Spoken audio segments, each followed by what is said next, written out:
Hello, everyone. I would like to welcome you to our meetings of the mind and practice the craft of communication.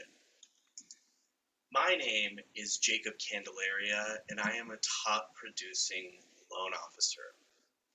Now, some of you may be ready to learn something new, and others may feel like this is a waste of time. To you, I would say you're absolutely correct. As a wise coach once told me, you either win or you learn. And if you haven't done either, then you've truly lost. I want to take you back in time to witness a naive Jacob. The only difference between him and this guy here are the gray hairs. Let's go back to 2015. I'm a fresh licensed loan officer. Imagine a big classroom with 24 other students and 2 managers up front with their dominating presence. And they ask, who would like to do the first call? I'm a bit of a bully, so I raised my hand. They welcomed me up. I got everything prepared and situated, reviewed the lead, knew who I was calling, and a little of the stats. I began to dial. I could hear the ringing, the classroom completely silent. Then you hear that familiar click. The phone picks up. But it was just the voicemail. And it said, hello, thank you for calling. You've reached Bill.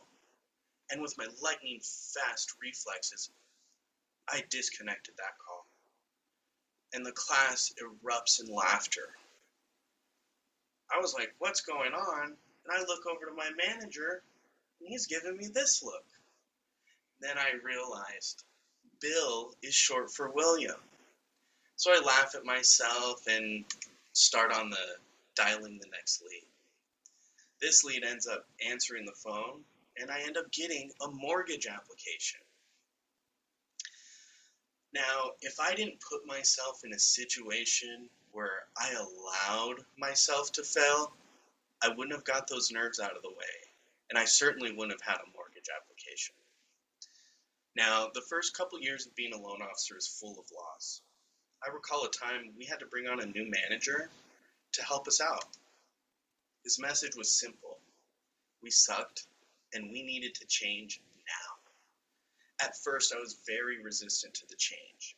He was very authoritarian on how we structured our day, completely changed how I did business.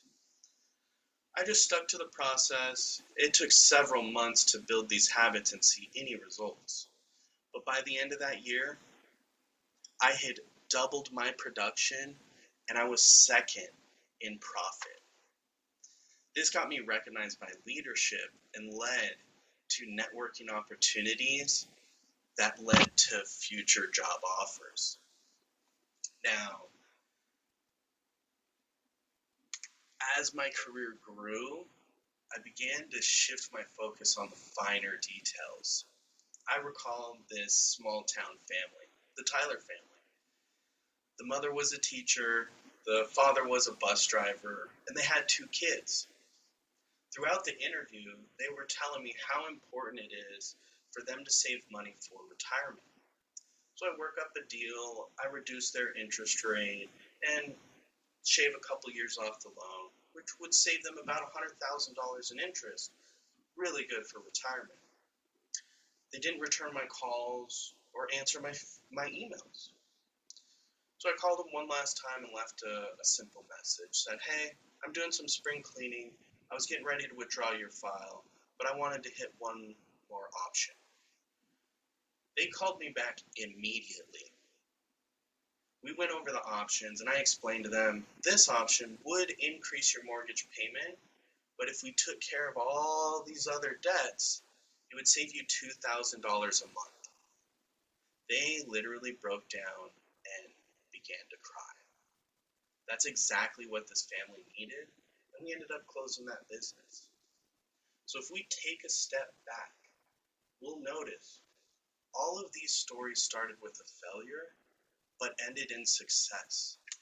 So next time you are tasting that bitter taste of defeat, just remember what Coach told us.